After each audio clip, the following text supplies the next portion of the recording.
Good day. Welcome to the Cory Morgan Show. Good to see you guys already there in the audience. It's live. A minute or so late, but that's all right. We got lots to cover today. Lots going on for late August, believe it or not. Or at least not a heck of a lot of issues, but a few good big ones. In a little while, I'm going to have Colin Craig on. He's with secondstreet.org. He did a great documentary out in Japan. I know it sounds a little dry, but it's about healthcare models, but it is important. It's a top issue, and just showing over and over again that despite what the CBC and the rest of them like to feed you, Canada's system isn't the best in the world. In fact, it's far, far from it. Let's see you guys out in the comments. Scroll checking in. Kenzie, E Sharp Paradoxy. So I thought that said CBC fixes all. CB fixes all. And Tyler, good to see you all. Use that comment. Scroll, just try to keep things somewhat civil. If we want to fight and get nasty with each other, we've always got X for that. All right, well, let's get on with the title of the show and what's got me going today. I mean, the story, it sounds so familiar, right? A native band in BC claims that radar has identified the graves of murdered children. The CBC repeats the story from the band without checking it. The government lowers the flags in apology. And then the band shuts down communications, refuses to allow any further investigation into the alleged graves, despite having taken millions in tax dollars to do that very thing. Story sounds familiar? It's because the hoax is proving lucrative, and the grifters won't change the narrative that works. It's been over 4 years since a band in Kamloops claimed they'd discovered the remains of over 200 murdered children in a field next to a former Indian residential school. So the federal government allocated $246 million to search for the bodies of children at former residential school sites. And the Kamloops band, well, they took $8 million of those dollars in funds and apparently didn't find a thing. I mean, they say they know the location of 200 bodies, but with $8 million to work with, they were incapable of taking a shovel and digging even one of those alleged graves up. It's a hoax. I'm going to say it outright, and the band knows it's a hoax. If they really believed there were children's bodies interred there, a forensic excavation would have begun within weeks of the discovery of the anomalies. The government's willing to give them millions of dollars without oversight, so why should they stop asking for more? And they are asking for more, by the way. They want $12 million now. The claim made in Sechelt, I'm probably mispronouncing it, BC. It's just up north of Vancouver. This is the new one. They're saying radar identified the graves of 81 children. When the Kamloops hoax was announced, it made international headlines. This is something that's kind of promising. The response to this latest hoax has been more muted. Only a few outlets have given it any coverage. This one didn't make any waves, really, aside from CBC, though, who dutifully called the radar anomalies unmarked graves. After a backlash over that inaccurate and inflammatory reporting, CBC reporter Alana Kelly actually deleted her posting on X where she said graves had been found, locked down her account. People are getting sick and tired of being fed this hoax, not to mention paying for it. Another grift being carried out by many Indigenous bands is to do GPR surveys over known cemeteries and then acting aghast when indications or graves are found. That was done in Girard, Alberta in 2022. It was reported that a possible mass grave site was there. The news faded away when it became clear that all they did was prove that a cemetery contained bodies. How much funding they got to establish this is unknown. Most burials on native reserves historically and even today, all they mark them with is wooden crosses, which deteriorate after a few years. They don't maintain the cemeteries. It's just the way it goes, and they get overgrown. It's common for cemeteries to have large sections of unmarked graves. It doesn't mean the bodies were surreptitiously buried there or there was foul play. Makes for great news copy, though, when these sites are discovered anew, aren't they? The reluctance to dig these sites proves the motivations of the activists to be fraudulent rather than genuine. In Winnipeg, activists lobbied to have tens of millions of dollars dedicated to digging up a local landfill to find the bodies of 2 murdered women suspected to be in there. It was claimed that burial for Indigenous people is sacred and these bodies must be found and properly interred at any cost. Why then aren't the alleged bodies at the residential schools considered sacred? Why hasn't it become a priority to return these remains to the families? This exposes another part of the hoax. While it's alleged that hundreds of children were killed and buried at these residential school sites, there aren't any families to be found making the claims that their children disappeared. One would think at least a few would be kind of demanding to know where their children went. The schools also kept meticulous records of the students they needed to be in order to be reimbursed by the government. There's no records of vanishing children to be found. And guys, this was supposed to be happening in the 50s and 60s. Where did these alleged children come from? At a church site in Manitoba and a hospital site in Edmonton, activists made the error of actually, they believed their own soup, and excavated the alleged graves. And guess what? There was not a single body found, despite the oral history claiming they were there. Since those failures, Indigenous bands have learned not to excavate. They just do the radar surveys and demand more money. Speaking of oral history, the claims of the attendees of the Kamloops Residential School that they were forced to go out and dig graves in the night for their murdered classmates as recently as the 60s. If this is true, It's possible the perpetrators might still be alive to be prosecuted. If the RCMP believed any of this, there'd be excavations. Mass murders don't just remain uninvestigated. The RCMP knows there's no bodies to be found. It's a hoax. The child burial hoaxes at residential school sites have caused real hurt, though, and real social division. Also, over 100 churches have been vandalized or burned to the ground in response to this hoax, and hundreds of millions of dollars have been wasted. And this is only going to be continuing. This is going to keep continuing as long as the hoaxes are indulged rather than called out. It's time to take the shovels out and prove what's underground at these sites once and for all, no matter what the local band thinks. Guess what, guys? Indigenous bands aren't sovereign nations. They have no authority to block murder investigations, despite what they like to claim. That's a different hoax and for another column. In the meantime, let's get digging.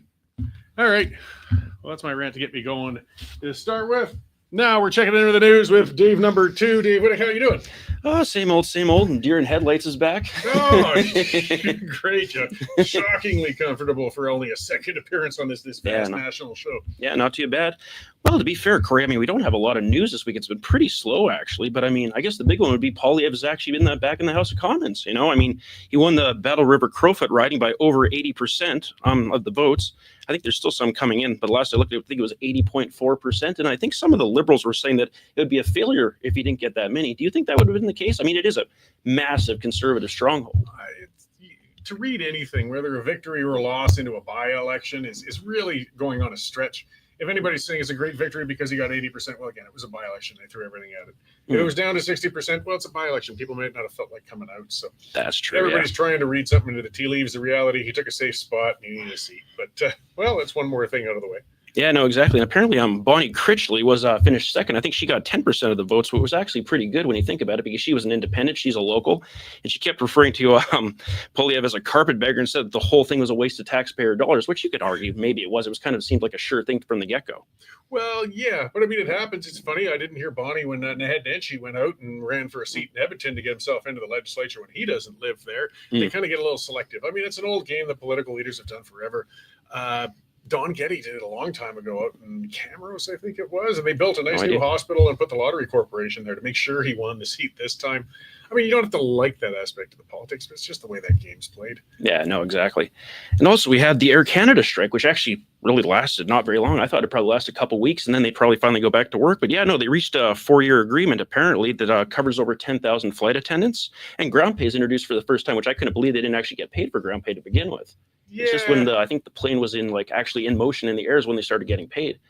It's apparently a different sort of compensation. Yeah. But then if you worked it out by the amount they were compensated per hour while it was in the air, it was very healthy. But whatever, they settled, I guess, and people are flying again.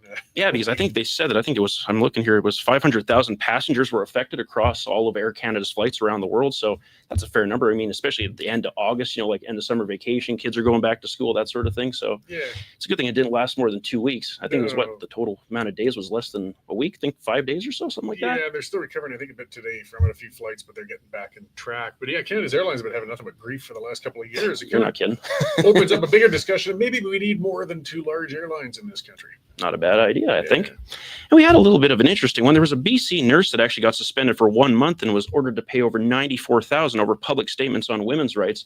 And it stems apparently from controversy from a 2020 billboard that she helped fund that said, "I heart J.K. Rowling," that some said was unprofessional, and they were talking about transphobia and whatnot. I think there was someone on Vancouver City Council that had something to say about that. Yeah, it's absurd. And I mean, especially when we're talking at the point of a nurse where it should just be sticking at, anatomy, biology, let's get real. Hey, we want to indulge people, make people happy, fine, everything else. But when you're treating somebody, I hate to say it, but women don't have peckers. And, if one of these women comes in and they're over 45 and they need to check out, you should probably check the prostate, because it's still in there. And then let's just stick to the actual health things and we'll deal with the social ones. But now to the point where we're actually not even costing jobs, but fining $94,000 for daring to point out biological reality. This world's upside down. Ain't that the truth? Well, like I said, Cory, that's about all we had. It's a pretty slow news week. Well, I'm sure there's more coming up. Anyways. Hopefully. Probably the CRTC complaint about after what I said about women and their peckers. But actually, probably have to look into that. Well, watch for the email. Yeah. All right. Well, thanks for the update. I'll let you back into the newsroom there. And thanks, I know you got lots to do with Dave hiding out with his grandchild. Yeah, he's supposed to be back Monday, so I guess we'll wait and see. Right on. All right. Thanks, Cory. Thanks, Dave. Just want to like to remind you guys, yes, the reason Dave's in there putting out all those great stories and writing on it is because you've been subscribing. We are independent media. It means we don't take any tax dollars. We rely on your subscriptions, and you guys have been great. The Western Standard's doing great. If you've subscribed already, thank you very much. If you haven't, hey, $9.99 a month, $100 for a year, just like an old newspaper subscription. We cover the stuff that other outlets won't. I mean, if we want to assure independent media cutting through the BS and giving you the facts, get on there and subscribe. It's, you know, then you don't have to listen to that god awful CBC and their strange claims. Yeah, that Air Canada thing. You know, there's a bigger discussion going on. If you've looked at this last year and a half or so, and why has there been so many of these strikes? Well, and we got Canada Post workers even talking about it again. We got to remember one of the things Trudeau did was brought in legislation with Jagmeet Singh, you know, that disgraced former politician, to illegalize replacement workers in federally regulated fields of work. Well, what a beautiful thing that was, right? Because that covers interprovincial truckers. So, you know, you got the Teamsters can ready to really strong arm. That covers flight attendants on airlines. It covers postal workers. And it covers federal workers, of course, as well. So when the federal workers went on strike, you couldn't put anybody in. Postal workers, why would such an obsolete service think that they can get away with threatening strikes? And, well, not just threatening. They did strike last year, and they're threatening yet again because you can't replace them. You see, airline flight attendants, that's a little more difficult. Fair enough. You know, that takes some safety training, and it's still got some specialized things. But that's something within a couple of weeks, you could probably fill a whole lot of those roles, actually, maybe get some people across the picket lines. Postal workers, come on. Anybody who delivered newspapers in the 80s can be a postal worker. If you can read, write, find an address, and have two legs, you can be a postal worker. But if it's illegal to actually have somebody fill that role in a strike, they still have Canada Post over a barrel. And that's why they feel empowered to pull these things. So get used to more of these strikes. I understand the right to collective bargaining, the right to strike. These things are important. They really are. I respect those. But when you give all of the power to one side and take away all the power from the other side, this isn't good, guys. It's gone the wrong way. This is what drives companies out of business. This is what puts the cost of living through the roof. So we really, so many things that Prime Minister Carney should be reevaluating from his predecessor, one of which would be the banning of replacement workers, but I wouldn't hold my breath on that. All right, let's talk about something else. I'm looking forward to it. I haven't had him on in a while. Colin Craig of secondstreet.org, and they do great stuff on Healthcare File, and he's been out to Japan. I envy it. It must have been a hell of a trip, but he's also come back with a great deal of information on the healthcare system out there. So let's bring Colin in and chat about that. Hey, how's it going, Colin? Good. How are you doing, Cory? Good. I'm just really appreciate, like I said, the work you guys do in showing, breaking through the myth as if, you know, there's only two healthcare systems in the world, the Canadian one and the American one, and examining other functional systems so that Canadians maybe can start to understand we can reform our system without becoming the big bad Americans. Yeah, of course. And that's been a frustration for so long, is that people who benefit from not having health reform because they have a real stranglehold over control and who gets to do what in healthcare. Well, they have successfully for years presented this false choice between keeping our system or the American option. And like you said, we've been trying to show the world, or not show the world, show Canadians rather, that there's all kinds of universal healthcare systems around the world that are performing much better than us. So a couple of years ago, we went to Sweden to look at their system. Again, universal, everyone's covered in Sweden. We showed some of the things they do differently. Last year we went to France, and this year we went to Japan. So it's pretty amazing to go over there. Yeah, and that's the key word, really, with what the Canadians are concerned about, which is fair enough, is universal.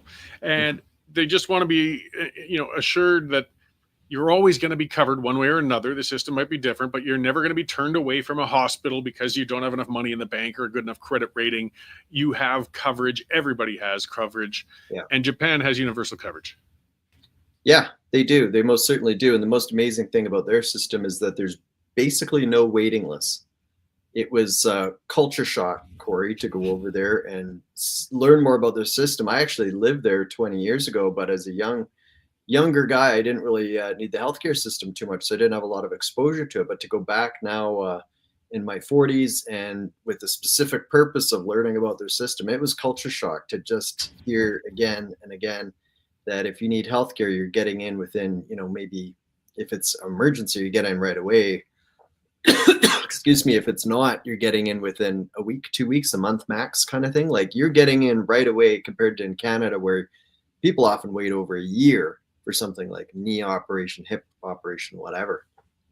Yeah, and I mean that's one of not one of, that's definitely the biggest critique of the Canadian system is just waiting for access, trying to get in. I mean, it's fine if you're covered, but the lost productivity, the pain and suffering of somebody waiting, or of course the worst possible outcome, somebody actually passes away or perishes waiting for care. So that's not happening in Japan. No, they looked at us surprised. One doctor at a medical university hospital in Tokyo, we were talking away. We had an interpreter and everything. I mean, he knew English, not incredibly well, I don't think, but we were talking with him, and then someone would translate it for him. And then once I started to talk about how patients had to wait a year often in Canada for things like a knee or hip operation, he switched into English. He couldn't believe it. He said, "A year? How long? A year?" Like he was shocked.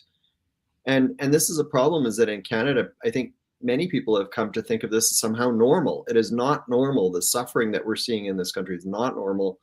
And, like I said, if we copy things like what Japan does and other universal countries, well, then we can get our wait times down so that they're more in line with other developed countries. So that, that's what we did, is we went over there to really kind of learn more about the system, show Canadians that, are the constant suffering that people are enduring in this country doesn't have to be this way. So that gets us down to the how. How is it then that Japan's able to do this with any universal system when we appear incapable? Yeah, so in their particular model, there's a few differences. The most important one that we can learn from them is that in our country, the government tightly controls who can deliver healthcare. And I don't mean like making sure that, a doctor has a license or a nurse has, a nursing degree or anything like that. That's a given. But you can't simply open up a clinic in Canada and start providing healthcare to the public. You can't just do that and start billing the government system if you're doing, say, knee operations, or if you want to open up a hospital. You can't do that. The government does not allow it. So the government tightly restricts the supply of healthcare for the public system. And there's also very tight restrictions around, delivering care outside of the public system. So if, here in Alberta, as an example, if you want to pay for, some kind of significant operation in Calgary, as a Calgarian, there are a lot of roadblocks that make it very difficult to do that. So this is why Calgarians often fly to another province. And many other provinces do the same thing. So you'll see Vancouverites flying to Calgary, Calgarians flying to Vancouver. We have these ridiculous restrictions. Japan is the opposite. They do the exact opposite of Canada. What they do is the government there determines how much they're going to pay for different procedures. And then they basically tell anyone who's in the healthcare market or wants to enter the healthcare market, if you want to provide these procedures, here's how much you're going to get from the government. And then it doesn't matter if you've got, say, a different level of government wants to open up a clinic, or maybe it's a nonprofit wants to open up a hospital, or a private company wants to open up, something like a clinic or a hospital or whatever. They know how much they're going to get from the government when they help out a patient. And so it's a very, very different approach. They welcome people to enter their market. They actually have so much healthcare that they're trying to grow their medical tourism sector. They're trying to get patients to come over from China, South Korea, and Canada too. And it's a great system. So if people are looking for, to go abroad to get timely healthcare, I mean, I definitely recommend taking a look at Japan. But yeah, very different approach. They wanted to grow their system. They've grown it, so they have shorter wait lists. We've done the opposite, and the results speak for themselves. And that should calm some of the fears then. I mean, if they're at actually a point of a surplus of healthcare ability, one of the things that critics for private provision of care say is that, well, the private clinics will open up and they'll prioritize all the people who want to pay above and beyond, and the people in the public system will end up being left behind anyways. And, back to we all must be equal and blah, blah, blah. But I mean, if we're all getting timely treatment, it doesn't matter anymore. Well, exactly. And the interesting thing when you talk about private and the sky falling, because that's what we hear all the time. I mean, there's all these other countries that have choice. People can use the public system in Sweden, or you can pay privately. Same in France, etc. All around the world, people have this choice, and the sky hasn't fallen. In fact, they perform better than us. So we can navigate that issue and make sure that the public system still has staffing and so forth. That's not a challenge. But it's really, I think, the biggest thing we need to do is change this mentality from, like I say, the government strictly were controlling who can provide healthcare, to taking the opposite approach. You want to provide healthcare? Come on into the Canadian market. If you're an existing, doctor or nurse or entrepreneur, by all means, open up a clinic. Like, let's grow our healthcare sector so we've got more supply, and so waiting lists decrease. Well, and it's funny because one of the things people constantly talk about and worry about is we lose our medical professionals. We're having difficulty retaining them and keeping them here. Yet at the same time, they're afraid of changing the system that's been pushing these professionals out. Yeah. I mean, you guys help chip through some of that, I guess, that cognitive dissonance people have when it comes to that. Like, the system's failing in front of your own eyes, yet you're still terrified to even tweak it, much less to give it substantial changes. So you guys did a documentary, though, right? You did a production so people can watch and see at length what's the differences are. Yeah, well, we've got a few things people can watch. It's all for free. It's on our website. If you want to watch the Japan video, it's just go to secondstreet.org, all spelled out, and you can see it's right on the main page. It's super easy to find.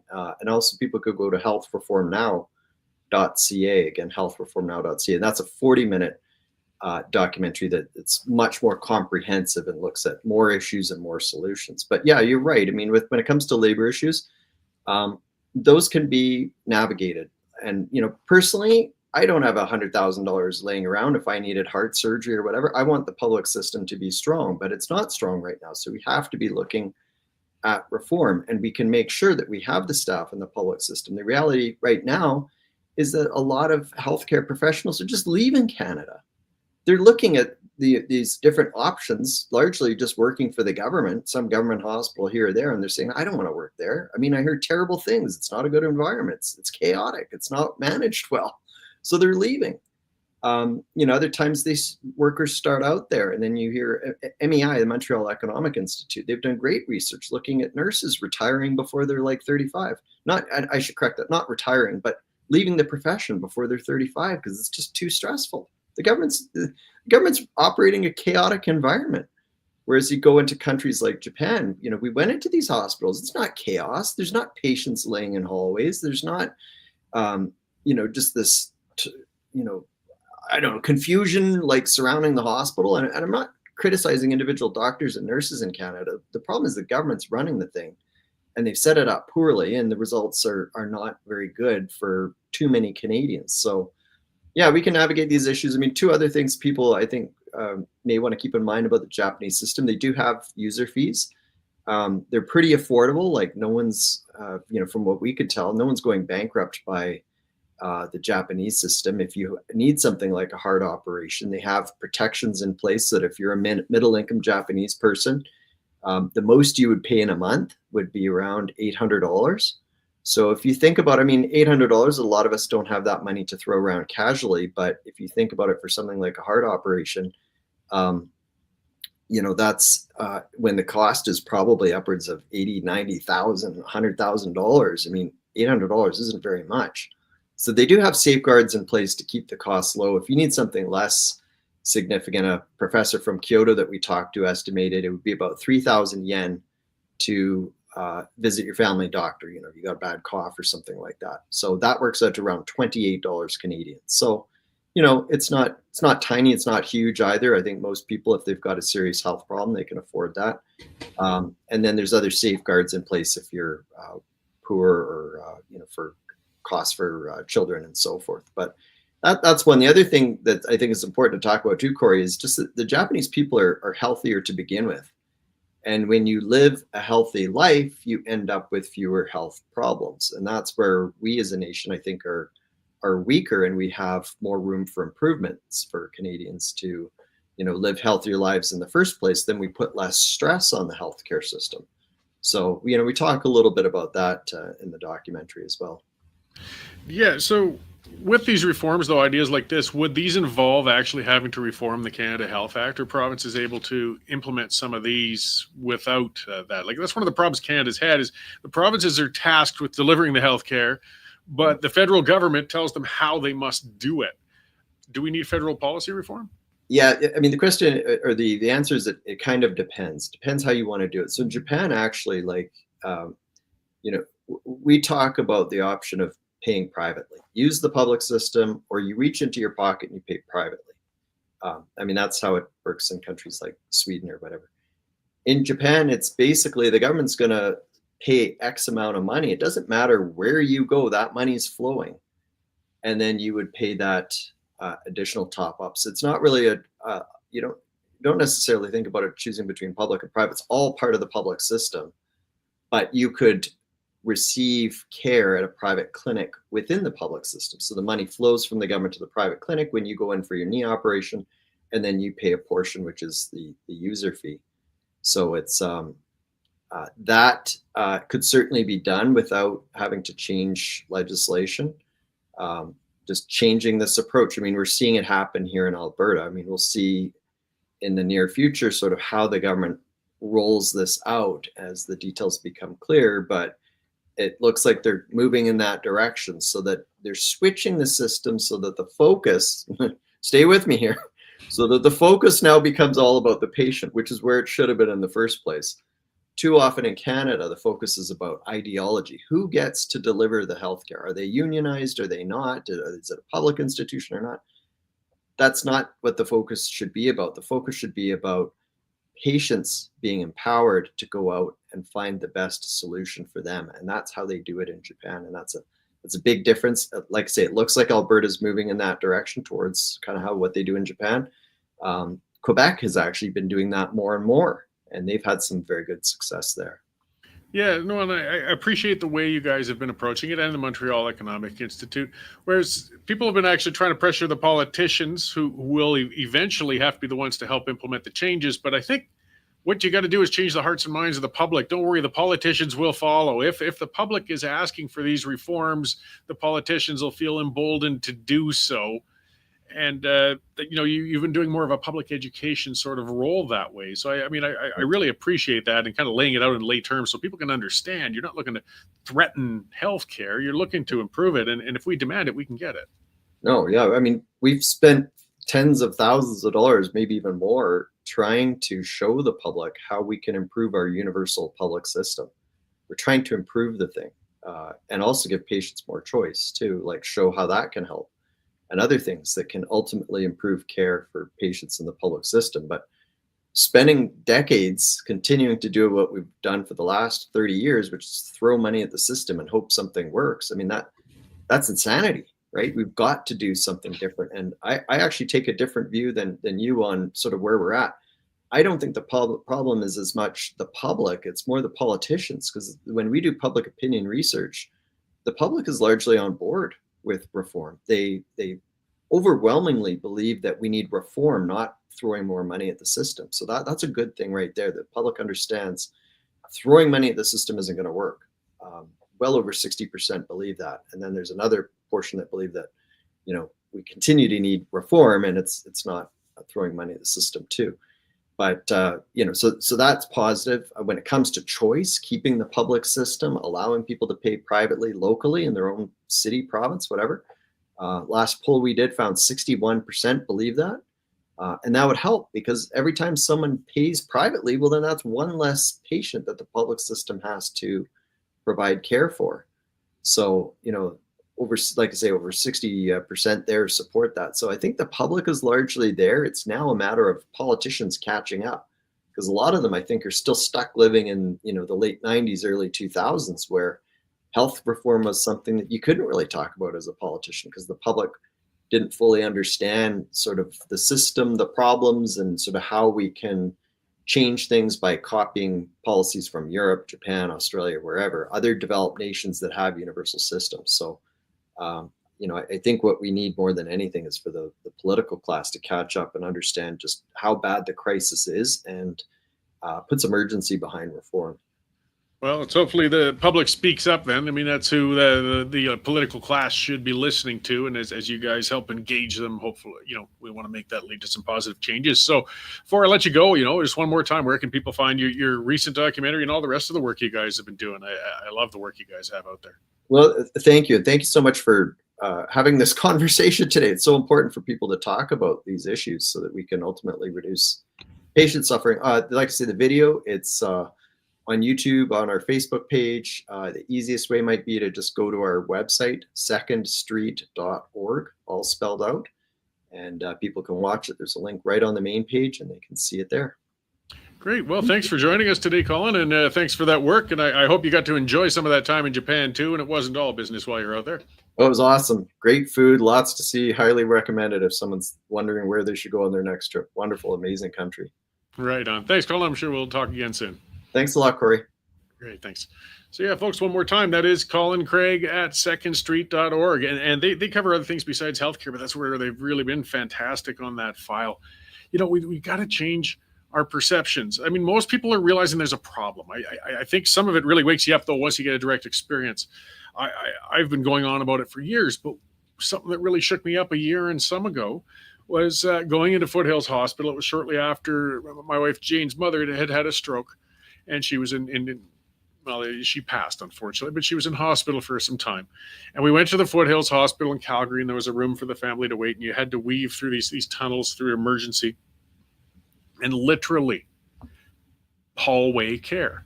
It looked like a war zone. There were stretchers with people in very rough condition. We're not talking about somebody who needs a couple stitches with a sprained ankle. Very, very ill people were waiting in a hallway with sometimes alone, sometimes with a loved one at least sitting with them to try and keep them company until they could find a bed. We brag, we listen to this myth, this, and it is a myth, that we've got this brilliant system that's fantastic. Try it. There's part of the problem. If you've been fortunate enough to be healthy and your friends and family have been healthy, so you haven't gone in and seen firsthand just how badly it's failing on the front line there, never mind the wait to get a specialist, then maybe you believe the CBC line that we have the best healthcare system in the world. We don't. We do not. We're not even close. And, with the emergency service, the times like that when it's really acute. I mean, I know just from my St. John ambulance repeated constant courses when I worked in the oil field, everything in a traumatic injury or, a medical situation, time is everything.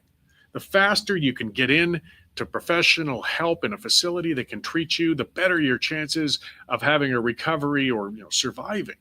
And if you've got people waiting around literally on hallways and miserable, your survival rate is not that high.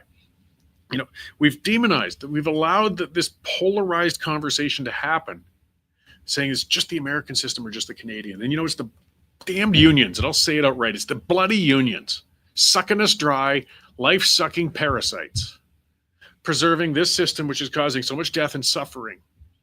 We're spending as much per capita or more than most countries, and our outcomes suck. But we got the unions, oh no, it's good, it's fine, it just needs more money. No, it doesn't. We can keep pouring money into that black hole and feeding you bloated pricks. But it's not getting people healthier faster. And when you try to turn the debate into something that is here or there,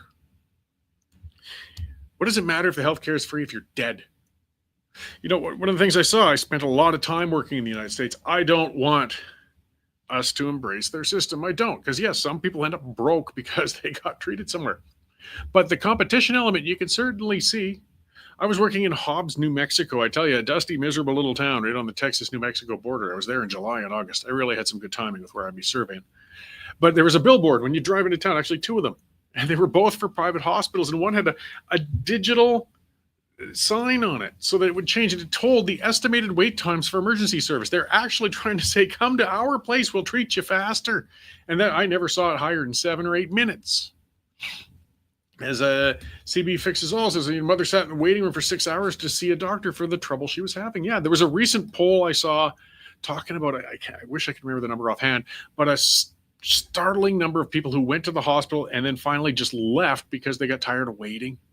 Now, obviously, these were people who didn't have, an amputated arm or bleeding out or something, but they had a condition. Some of the dangerous ones, the scary ones, the ones we're hearing about deaths on, things like appendicitis, presenting as sickness, presenting as a pain, in the stomach. Is it kidney stones? Is it appendicitis? Is it a stomach bug? Who knows? But if untreated too long, it can quickly become fatal. You have to get them in. And those are the ones where often we've had people dying on the waiting list or gave up and went home and then died at home. It's not working. Think of the costs for some of the long waits for specialized care. Knee and hip replacements, terrible. We're talking a year to a couple of years for some of these things. If a person's waiting for that, often they might not be able to work. That means they're collecting disability or other social services potentially. Often it's very painful. So guess what happens? They get prescribed opioids. Want to know some of the keys to why we're having an opioid epidemic? If somebody's got to wait a whole year and a half on painkillers to get through, they might come out with their treatment, but now they're a hopeless, bloody addict to opioids. And they've got to deal now with trying to kick an addiction or unfortunately maybe even having it turn into something much, much worse. It's not working. The politics of envy come into this a lot too. So I'm not talking about the American, I'm talking about European models. A lot of them have mixed systems. Colin was talking about Sweden, France. And some of the things that happen, let's say France, now I don't know the numbers right offhand, but you see, they got private hospitals, but they're regulated. Everybody has universal care, remember? So universal, that's the big part. Everybody's got coverage. But that hospital in France, let's say I'm Joe Millionaire, billionaire. I want to open a hospital up just outside of Paris, my own. I'll recruit my own doctors. I'll do my own thing. Okay. And I want to draw those patients in because I see them as an asset so I can treat them, make them better, make my money. And you want them, people saying, oh, then they're just motivated by profit. Well, not really, because if your patients don't have a good recovery level, they aren't going to come back. The word's going to get out. You're going to get a bad Google review and people aren't going to come to your hospital. You are motivated to do a good job. But they have it regulated. I'm just guessing. Let's say it's like 60% of your hospital procedures have to be in the public system, have to be under the umbrella of the universal system. Beyond that, though, you can start using those rooms, those doctors, those nurses, those laundry workers for extra stuff. And yes, somebody rich might get treated a week ahead of you, but they're paying for you to get treated in 2 weeks for something that might have taken 2 months prior. Get over the envy and let's just all get ahead. That person's paying for your lineup to get shorter. Yes, they've paid to get in front of you in it, but it still benefited all of you. Quit this "we've all got to suffer equally" idea. It sucks. That's the old crab in the bucket mentality. We're going to drag everybody down. If I can't have it, nobody else can have it.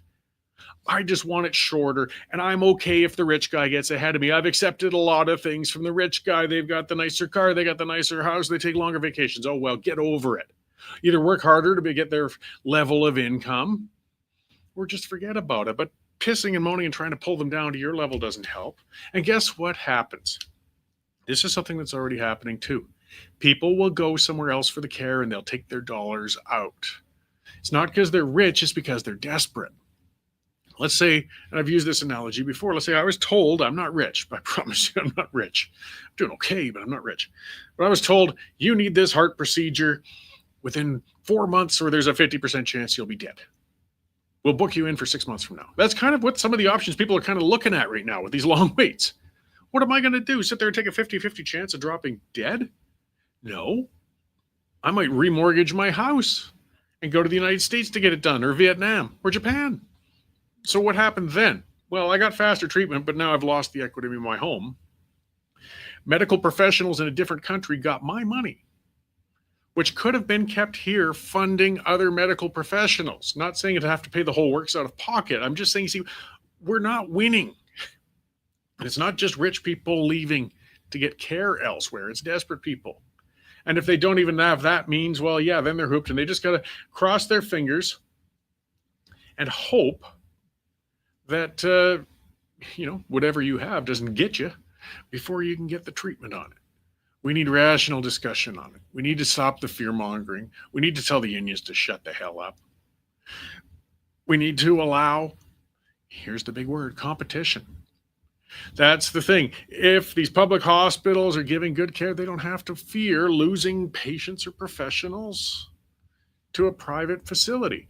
Part of the other problem we have is that we've centralized all of our care, again, thanks to the unions, thanks to the model. So we've got these hospitals that encompass everything. They're huge, they're inefficient, they're bloated. I saw somebody else mention it. It's the bureaucracy, the administration that's costing a fortune as well. Administration doesn't empty your bedpan, doesn't give you the blood test, doesn't ring the bell when you're having a heart attack. No, these are a bunch of paper pushing, pencil necked geeks sitting in offices, coming up with more ways to slow down care at a higher cost. Go to a hospital as well and look at the nurses' station in the middle. Go to any ward, walk around, and there's 1-2 nurses running around and they're working their butts off. They're very important. They're very skilled. I understand that. But there's 12 of them sitting there staring at computer screens. What the hell are they doing?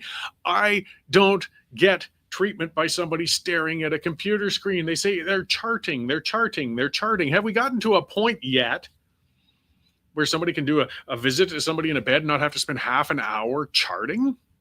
What's going on? Well, in a public system, a unionized, bloated system, they're not going to dig into what that problem might be. It's but you need to have some competition. Then you have another one down the street that maybe is doing things twice as fast at a good cost. Then that pushes pressure on the other. You see, but when you only have one system stuffed into one building, you can't find solutions. You just keep doing the same thing. And it's so big, so bloated. The other thing, go to a hospital, visit somebody. Visit on a weekend, and guess what? The parking lot is empty. Go on a weekday, you can't park within a mile of the place. What's going on? Well, it's all those bloody bureaucrats, but they only work 9 to 5. Guess what? I wish, but I don't get sick 9 to 5. We don't get into accidents just 9 to 5. But the hospital is overloaded with these bureaucrats. And they're just like safety chodes. If you're working in the oil field or construction, all they do is come up with more paper, more crap, more garbage to actually reduce the amount that productive professionals get done. And those professionals are the ones keeping you healthy, or trying to. Dark Robe saying charting is done from a progression of illness standpoint and liability. Okay, yes, I understand.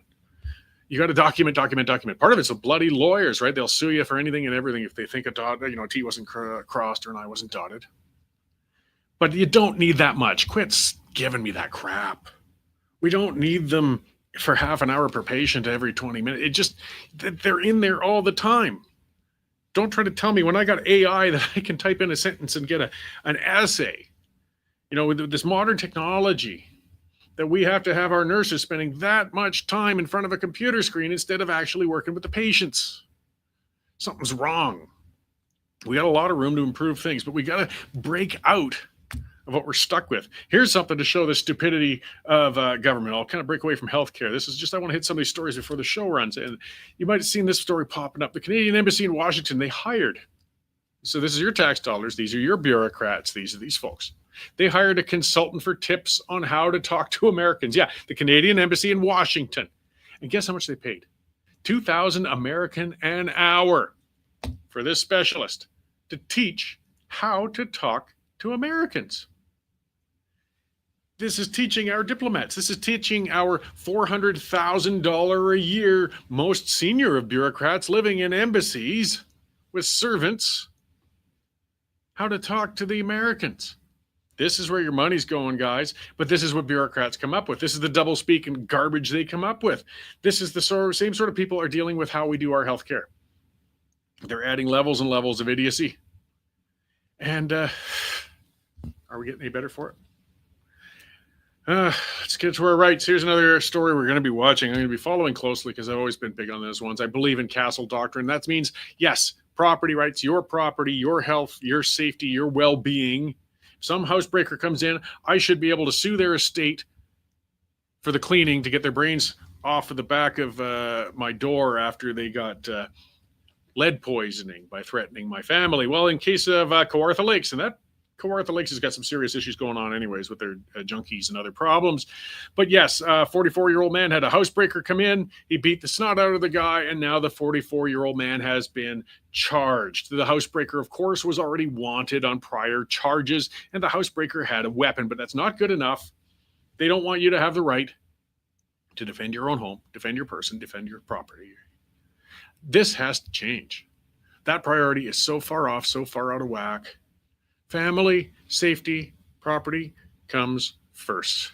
And that's not going to happen in Canada. It's back to maybe an independent Alberta will have it. Independent West. Look up Castle Doctrine if you aren't familiar with it, though. You want crime prevention, go to an area.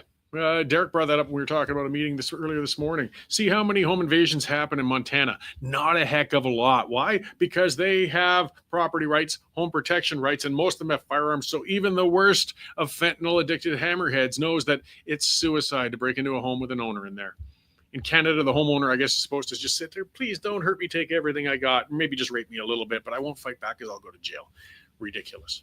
All right. Ending off on that, guys. The show is wrapped up. Thank you all for tuning in today. Be sure to watch The Pipeline later on tonight and subscribe to all those Western Standard channels. We got lots of productions. Get a subscription to the Western Standard in general. Keep supporting independent media. This is how we can cut through the BS and fix things up. Honest, it's so important for a free press. Thank you for tuning in. I'll see you next week at this time.